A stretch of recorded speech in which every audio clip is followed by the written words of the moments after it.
Hi everybody, Jennifer Blevins-Smith with Integral Clinic Solutions, and you're watching my YouTube channel, Navigating the Business of Medicine.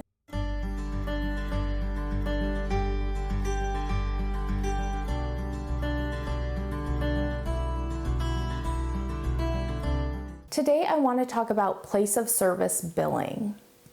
Place of service billing is a place, as it says, of where you offer services or see patients when you treat them. Most doctors' offices will bill place of service 11, but there are many other place of service codes that could be used depending on where you're treating the patient and almost how you're treating the patient in a way. A lot of times place of service can be dependent upon how you are credentialed and contracted with an insurance company based on the specialty and taxonomy codes that you have registered under your MPIs. It's not always the case, and so I would encourage you to definitely make sure that if you plan on billing out place of service other than 11, which is the most common office visit code place of service on a claim, that you contact your insurances individually and make sure, one, that you are able to bill whatever other place of service codes you plan on billing,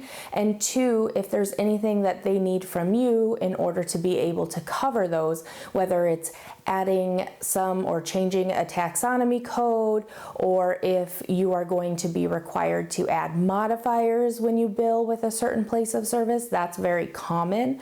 So sometimes if you bill with a specific place of service, you're expected to be also including a certain modifier to provide further information to the insurances before they will process the claim. So maybe they will cover a certain place of service, but you're expected to put on whatever modifier and you miss that, then they're going to deny the claim and you're going to have to correct it and resubmit it. That's why if you're going to be doing anything kind of quote out of the ordinary with your billing and place of service, I would encourage you to contact each insurance individually, let them know your situation, what your plan is for billing, and let them kind of guide you on what their requirements are. CMS has a really great resource of all the different place of service codes that are recognized, and it gives kind of an overview or description of what that place of service entails. So it has like numerical order starting with, I think, number 2, which is a teleservice, televisit outside of a patient's home, and it goes into like the 60s or 70s, I think. I mean, they skip numbers, but there are quite a bit. If you are registered as an FQHC, which is a federal qualified healthcare center, there's a special place of service code for that. If you're seeing patients in assisted livings, there's one for that. Skilled nursing facilities, there's one for that. Hospice, there's one for that. I mean, there's so many things that you don't even think about. So especially if you're a new practice getting set up and you're going to see and treat patients outside of just the standard office visit, then I would definitely be consulting with your insurances. And hopefully the credentialing specialist you're working with will be able to guide you. Hopefully your billing specialist that you're working with will also be able to help guide you.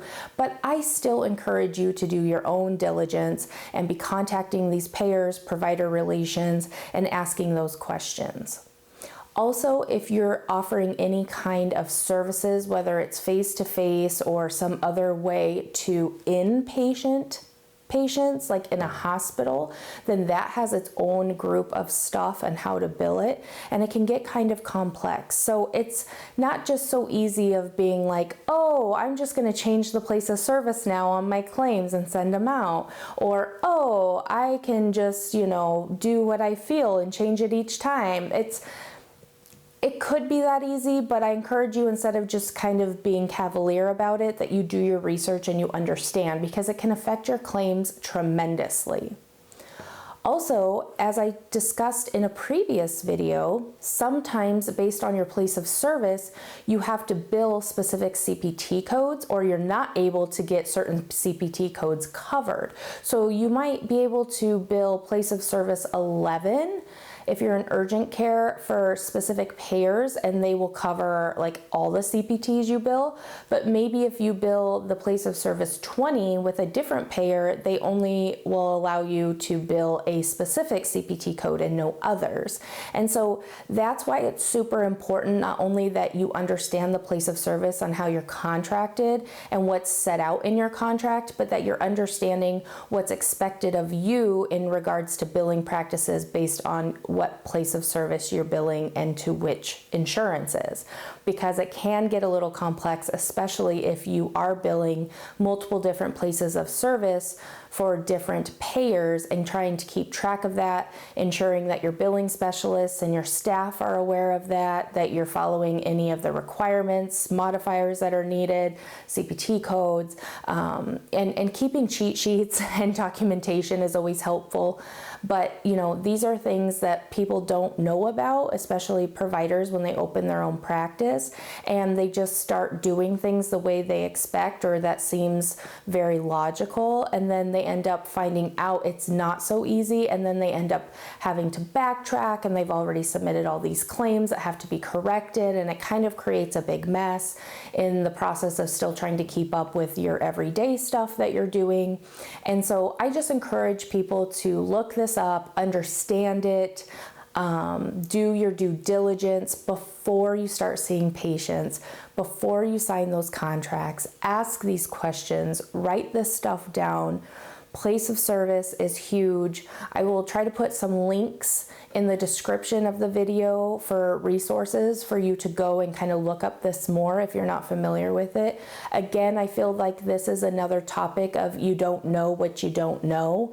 And so if you've never had to worry about place of service, if you weren't aware what place of service is and that it has to be on every claim you send out to every insurance, then this would be something you wouldn't necessarily be looking into or having to research because you didn't know about it. So I'm just trying to bring this to light. I'm just trying to help shed some understanding behind it and hoping to guide you to do your own research for your own practice to make sure that you do everything the way you need to so it doesn't affect your bottom line. If you have any comments or experience with billing different places of service and some nuances or tips and tricks that you want people to know about, please leave that in the comments below. Smash the thumbs up button if today's video was helpful, and subscribe to my channel if you haven't already. Thank you so much for the support. I hope you guys are taking care of yourselves. Be well. Bye-bye.